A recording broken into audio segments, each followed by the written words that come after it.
national educator.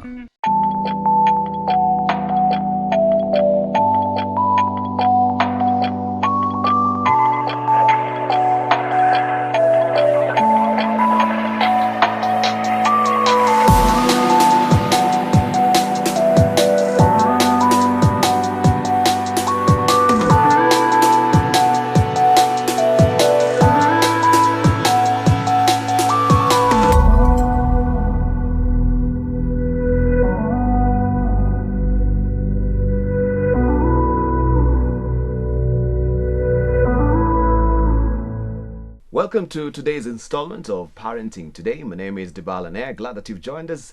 A very rich sim of information that we'll be getting today on character formation, what we've been discussing for the past week. But today we continue with the conversation. Last week we laid the foundation and found out also the lay of the land. What is character formation right from the formative stages of early childhood and preparing to project ourselves to the future as well.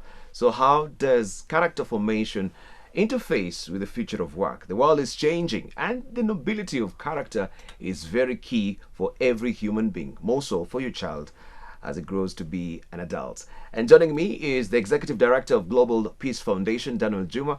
Sir, good to see you again. Good to see you again, Dibal. Thank you very much. Thank you for joining us. Right, let's just get down to brass tacks and continue with the conversation that we began, where we laid the foundation on character formation from the formative childhood stages and preparing that particular child for the future of work, which is, changing every day. We can see also with the pandemic, we're trying to reconfigure how we can live as well. But character and the future of work, where do they have annexes? Where do they come, and mesh together? Yes, thank you so much, Jabal. There is a nexus, between character and the future of work. As you know, the goal of education, mostly, and as you know, in Kenya, they were telling us, when you were young, walikuwa nasema so many vijana muongeze pia bidii mwisho wa kusoma mtapata kazi mzuri sana. Yeah, so that was like the goal of education. But of course, so was it a lie from your assessment?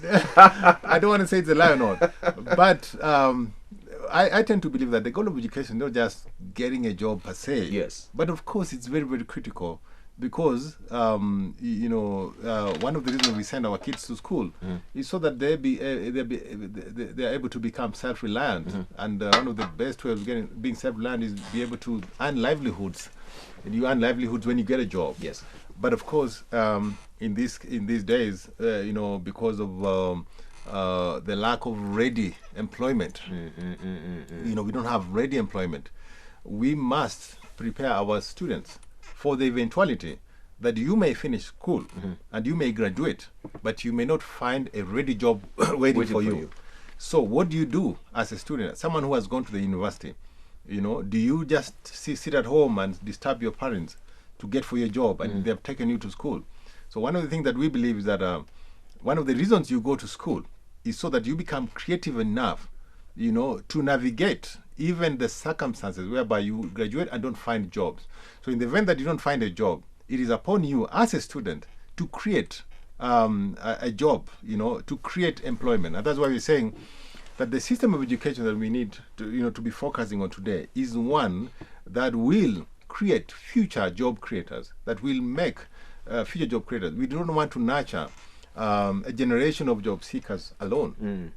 We need to be, the system of education should be churning out a generation of job creators. So the goal of education today is to nurture a generation of future innovators, future M-Pesas, future Facebook. These should be nurtured today. So if we are making, educating them with skills, innovation, of course, character is very, very important, and it's aligned to creativity. If these kids have good character, that means that if you give them a laptop, for example, they are not using that laptop to browse pornography or to just do game, but they're using that laptop to learn how to code, to learn how to create, to learn how to make videos and upload on YouTube. Nowadays, just uploading content on YouTube alone, if it has more than 10,000 views, you're already monetizing it. You're able to earn money From it. from advertising by Yeah. Google, for It's example. true. It's true. So these are the skills for the future, and and those are related. So if, as a parent, if the school system is nurturing character, creativity when they're young, so that these kids understand that nowadays you will not come out and get a job waiting for you. So, That is Juma, up let me to ask you, did we miss the bus maybe at some point with our education system, of which it's taking a different tangent right now, yes. where we were creating or nurturing job seekers? Yes. With a sort of education system where we are ingurgitating a lot and Yes. regurgitating that towards maybe the end of a term of the year, or maybe your education, lifespan. I think we did. I think we did, and that's why there have been efforts to transform education. And I really must thank KICD for leading efforts in curriculum review. Yes. The CBC is actually now changing all that, because we are now focusing on skills, not just exams. And because jobs are not just what being employed. No, there's a lot of opportunity in for example, the creative economy, for example. You'll find a child who is well gifted in, for example, athletics, or in basketball, or in acting, or in even in comedy. There's a lot of money in there. But the system must be able to nurture that. The system must be able to identify and nurture those skills, because those skills are very, very important, for the future of these children. I keep saying that we need to create, for example, if we want to realize the vision that we're talking about, Vision 2030, or whichever other vision will come after that, the system of education must create today a generation of future job creators. For example, one of the things that we do in Global Peace Foundation, we set up what we're calling leap hubs. Leap hubs are spaces in high schools where if a student doesn't want to go out to play basketball or to play games, they converge in a creative space like this. If you've been to the iHub, it's like an iHub, but in the school setting, where these highly motivated students who want to become future philanthropists, future industrialists, this is where they converge. And we have put in internet, computers, and so they think, how can I become a business person? How can I become, like future Manu Chandaria? How can I become future Zuckerberg? So this is where they converge. And you call it the Leap Hub. We call Leap Hubs, yes. So it's sort of a launching pad. It's a launching pad okay. for these students to be able to leap into the future. So we created these leap hubs, and this is one of the things that we started. And most of these public schools in Kenya, we go to even Alliance High School, Kenya High, Our Lady of Fatima, Moi Foy's Academy, you'll find Global Peace Foundation leap hubs.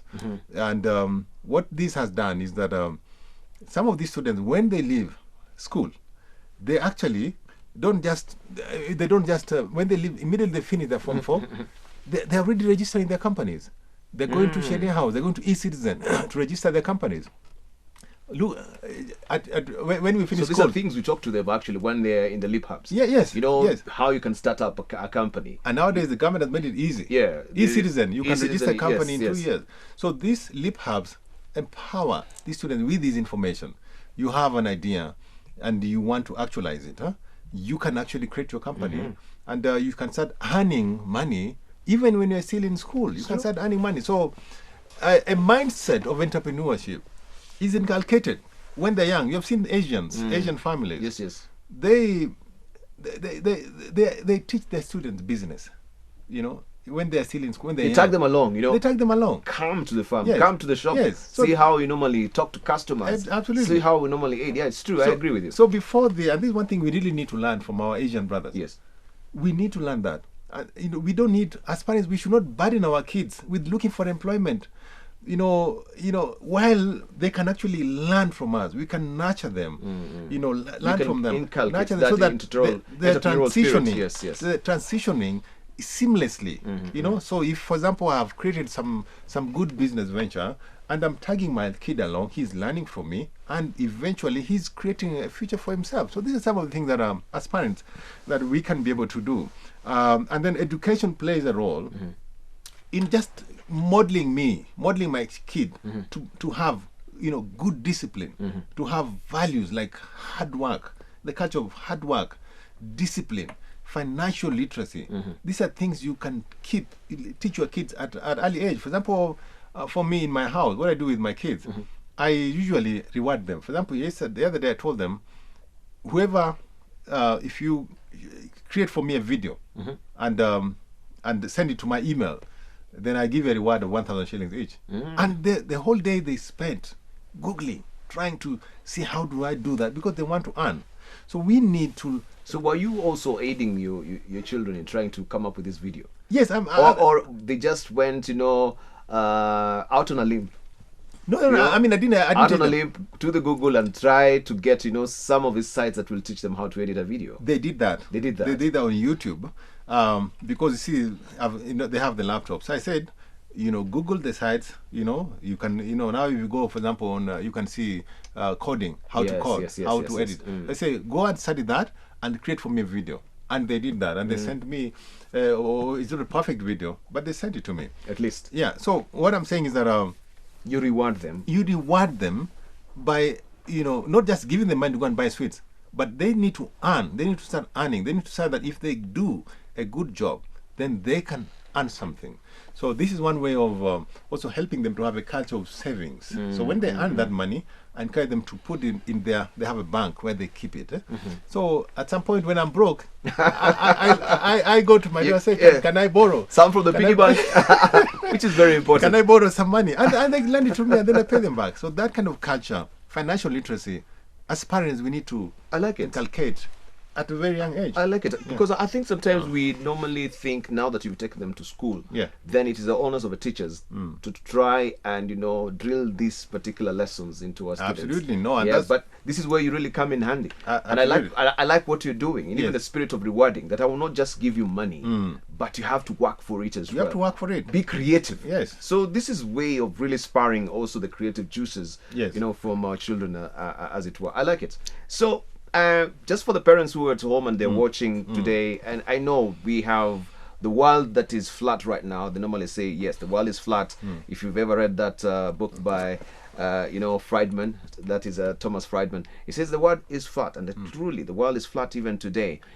Digital literacy is very key, and we can see, even Juma, just to remind you, a young child who is 8 years old. He has a YouTube channel. Yes. And I'm given to understand he makes around $20,000 a week. A week. From reviewing. Yes. Toys. Toys, yes. I saw that. You saw that? I saw that. Yeah? So I'm not saying that you shouldn't go to school, but we're trying to show you that how these skills can be developed. Yes. And I believe it is the parent at home who took the initiative to let the child know, hey, to nurture you can sign up for a YouTube channel. Yes. You can be reviewing these particular toys, and you can be earning money as young as 8 years. You tell me, by the time he is 20, he's already a billionaire. He's a billionaire. And you have the entrepreneurial spirit already inculcated in the child. Yes. And what I'm hearing is, I think for us who also went to school and we didn't really have this particular advantage of having maybe institutions like Global Peace Foundation that can set up leap hubs and try and open our minds that you don't have to come out of school and wait. There's that particular window period where you're trying to think, okay, what is next? What can I do? Yeah, what can I do? You already know what you want to do. Yes. And as soon you're done at school, you register a company. Yes. And you start trading.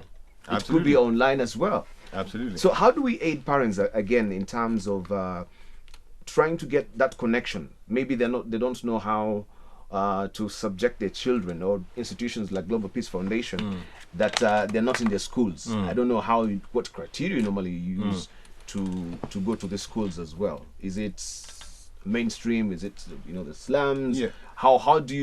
What is the sort of criterion that you use? So basically what we do, and when we started this, and this was launched by CS Jacob Kamenyi when the Kipra report was done. The former CS. He launched it, and he saw the need. He said that we need to, because we started with only 24 schools. Okay. Public schools. Then we said this need to be replicated in different schools. And so far, what we are doing is working also with we have also started working with the Kenya Private Schools Association. Okay. So private schools, we are urging private schools, because we want schools to own these lip hubs. So we're not just coming to set up lip hubs in your schools. The school is yours. So what we do, we say, get an empty room, put some few chairs and a table, get a laptop, Yes. and internet. And nowadays, even internet, if you talk to Airtel, we have been working with Airtel. They're doing something called Internet for Schools, so where they give free internet for schools. So once you get that, we get those resources, and these are resources we can help. For example, we can talk to Airtel to be able to provide you with that. And then some of the schools in the computers in the schools are actually idle. Actually, if you'd be amazed, you'll go to these schools, you find they have computers that are kept in stores. They're not being used. So these computers should be taken into the lip hubs, and the students should be encouraged to be able to use these these equipment. But even as you do that, there's something called child online safety, and we partnered with Google on a program called Child Online Safety, because we recognize that there's a risk for these students to go online. Yes. Online is good, you'll get good things, but you also get crazy things. Yes, true. So we came up with something called Child Online Safety Campaign, whereby you are able to ensure that your kids are able to surf safely. You're able to make sure that they're not able to access certain sites, because some sites are they are pornography, and some sites also have recruitment into extremism and stuff like that. So this is very, very key. So before you expose your child to all these things, you must ensure that they will only be able to surf safely. So this is key. And of course, many parents, and also my wife, for some time, she didn't like my kids going into YouTube. I said, fine, but let's see how to. I know most of them are greatly shy before. Yes. They So they don't this. like it. I said no, but this is the trend. Yes, These true. kids already know. Like, for example, my kids, they know. They know more than I do. They know some sites that I do, more than I do. They learn a lot. If you give them and unleash them, they're able to learn a lot. So there's an opportunity. So what I want to is basically to encourage parents. Allow your kids to be able to explore. But as they explore, ensure that they are safe. There's something called online character. There's something called online character and offline character. That if you are able to establish offline character, if your kids have good offline character, then you'll be able to trust them with online character. So offline character, basically, if they have good offline character, then when they go online, you are sure that they will not be surfing pornography or just be surfing some crazy thing. So as a parent, all you do is ensure that your kids have good offline character. And this is why we're talking about character formation before you unleash them into the digital space. Because once you make sure that, warn them that, look, if you go online, there are crazy things, you'll get extremism, you'll get pornography, you get all those things. Those things are not good for you. Once your kid grow up knowing the dangers of these things, then once you unleash them into the online space, then you can be sure that they are growing responsibly. They already know what is good and what is wrong, and they're safe. And that's why one of the reasons why, of course, I've been telling parents right now, kids are at school. The cases of unwanted pregnancy is too much, because parents are not talking to their children. So it's the responsibility of parents to talk to their children. Don't let your children learn about sex in school. Teach them about sex. Teach them about those things so that they know. Why did God create sex, for example? It's for procreation. It's only something you enjoy when you become a parent, when you get married, when you grow up and you get married, then you have children. So once the kids understand that they have to wait until that time when they become adults, then they are able to enjoy sex within the confines of marriage. Yes. Then you are talking. But some parents don't even teach their kids that. So the kids, they Google, they get all that from friends. Maybe we're coming from a place where this is all about the societal contracts that we've been having, the way we've been nurtured before. Yes. There's some taboos. Absolutely. The culture that you're bred in. Yes. How does that also adversely maybe affect, or in terms of character formation?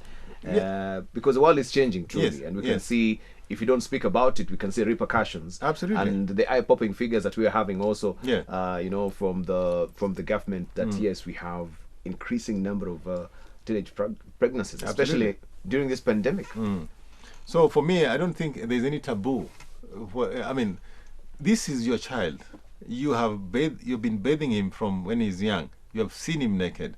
It is your responsibility to teach him everything. As a parent, you have to teach him everything.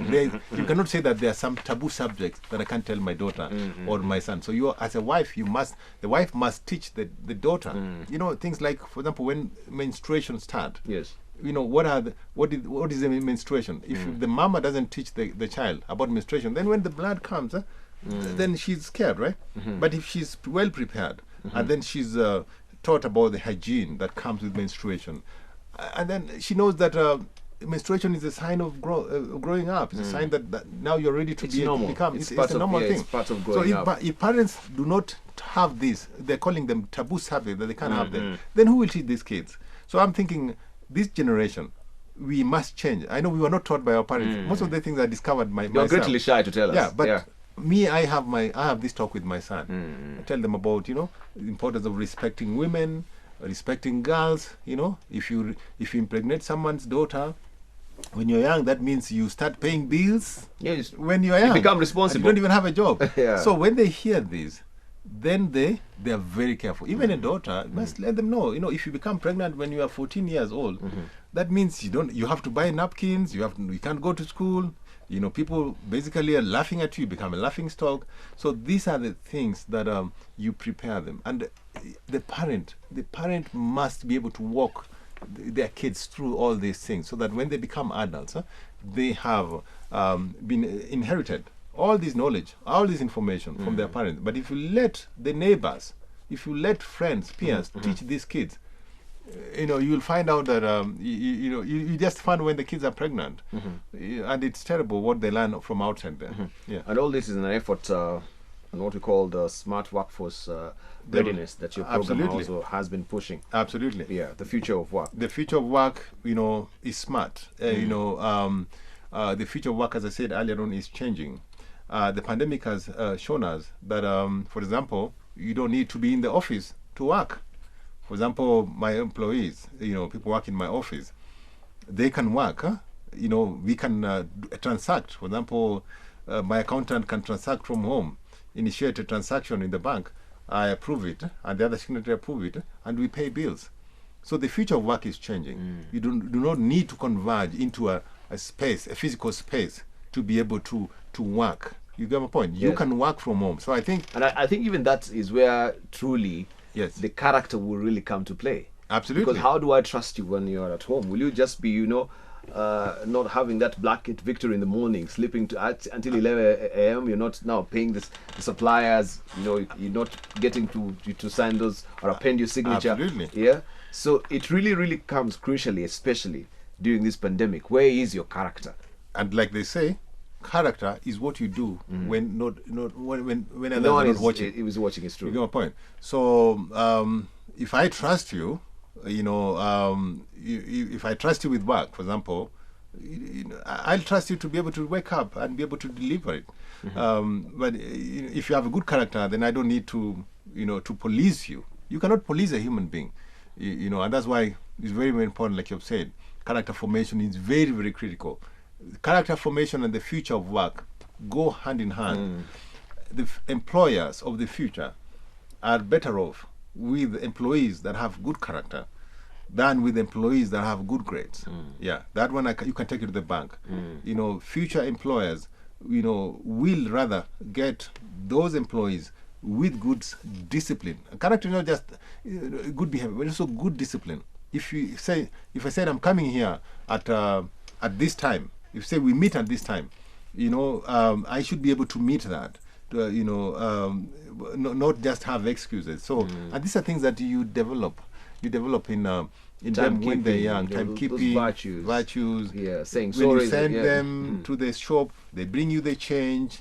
You know, they make sure that the money is well counted. You know, when they make a mistake, they say sorry. When they ask for something, they say please. These are things only mostly a parent can be able to teach their children. Yeah. Yeah, thank you so much, because I think you've really given us a wide scope on what really also your foundation is doing in terms of steamrolling, character formation, especially in schools. And this is a series that will be going on and on, when we'll discuss also how then do we make sure that at least at the end of the day, since you talk about rewards, which is very important, Yeah. affirmation for your child once they do something good is very important. As we're winding up, because I think that is also a missing link in character formation, Yeah. especially with our parents. They do not really affirm you. As we're winding up briefly, how often should we affirm our children? Especially in rewarding, like what you did with the video. How often? Absolutely. I mean, this should be a daily process. It should be a daily process. It should be a daily process. If your children do a good thing, something good, you need to be able to reward them. If they treat each other with respect, you should be able to say that. If you see them doing something, your daughter does something that is really, really good, or is treating the brother, with respect, you should be able to immediately reward that by congratulating him. And if they are mean to each other in the house, then you should be able to punish that by basically, criticizing that. They should be embarrassed. Should make it embarrassing or shameful to be, to have bad character in the house. To make noise, to annoy each other. All these are things that, as a parent, as you grow with them, you are able to teach them. And also how you relate with your wife in the house is very, very important. How do you talk to your wife? How do you respect one another? How do you say sorry when there's a mistake? Because all this, you have to teach them. These are things that they see. So affirmation is very, very critical, and you have to keep on doing that because these are kids. They are growing up, and the way you bring them up, like they say, and I think it's very, very critical. Thank you. Thank you. Daniel Juma, I really appreciate Yes. what a rich sim of information that you've given us today. And it's the little bitty things that we do at home that sometimes really add up to be that particular holistic, human being. So it is not just the students at school, it's also the parents at home who are actually playing a pivotal role in trying to make sure that we have a holistic human being with a good character. So character, as I mentioned before, is very key. The nobility of character will make sure that your child stabilizes in the society. And this is how we try and nurture those, lifestyle skills as well. So I want to thank you very much for your valued company. And I also thank our guest today, Daniel Juma. Thank you for coming through. Maybe as parting shots, what will you tell the parents? You can use that camera. Just a parting shots, 2 words, then we're done. Character is everything. Yeah. Character is everything, he says. And I hope that will be a resounding message for you as well to remember character is everything, especially in the future of work. My name is Dibala Nia. Thank you.